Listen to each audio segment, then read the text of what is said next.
নমস্কার, সবাই কেমন আছো? আশা করি খুব ভালো আছো। তো আমরা কিন্তু আবার এবছরে একটা রবিবারে শুরু করে দিচ্ছি পিকনিক। হ্যাঁ, দেখেই বুঝতে পারছো এটা আমাদের ভবঘুরের পিকনিক।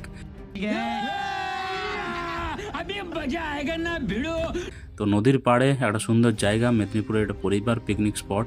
এই পিকনিক স্পটে খুব সুন্দর একটা প্লেসে কিন্তু তোমরা পিকনিক করতে পারো। আর সাথে ছিল কিন্তু ইডলি, সকালের ব্রেকফাস্ট হিসাবে ইডলি ছিল, যেটা স্পন্সার্ড বাই হাঙ্গার স্ট্রাইক। আর পিকনিক হলে যা হয়, আশেপাশে কিন্তু এখানে প্রচুর পরিমাণে লাউড স্পিকার চলছিল, তার জন্য কিন্তু ভয়েস ওভার করতে হচ্ছে পরে। তো আমাদের চিকেন পকোড়ার জন্য চিকেন কিন্তু রেডি হয়ে যাচ্ছে, আর আমরা এভাবেই কিন্তু চিকেনগুলোকে একটু ছোটো ছোটো করে নিচ্ছিলাম। তো এভাবেই ম্যারিনেট করে চিকেন, তারপর আমাদের চিকেন কষার জন্য চিকেন রেডি হচ্ছিলো। সমস্ত কিছু করে আমরা কিন্তু পুরো দিনটা খুব এনজয় করে কাটালাম। আর পিকনিক মানেই নিজেদের রান্না করার একটা ব্যাপার। আর এখানে কিন্তু আমাদের রাজু রান্না করছে প্রত্যেকবারের মতোই। তো ও সমস্ত কিছু রেডি করে নিচ্ছে আগে থেকে, তারপর চলছে পকোড়া।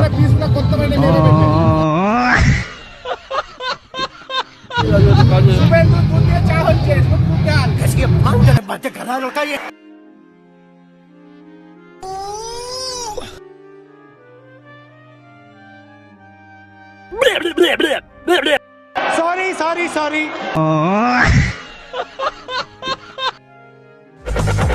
क्या माल है यार। চলে পড়ে গেল দেখুন ঝড়ে। राजा जी, लेकिन ये साला कर क्या रहा है यहाँ पे?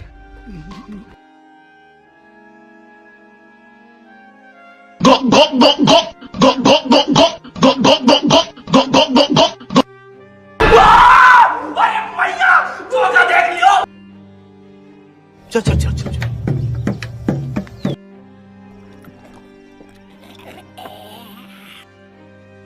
তো এভাবেই কিন্তু আমরা সারাদিন পিকনিক করে আনন্দ করে সারাদিন কাটালাম। আর এখানে শেষ করছি আজকের এই ছোট্ট ভিডিওটা। দেখা হচ্ছে তোমার সাথে নেক্সট কোনো আপডেটের সাথে। টাটা।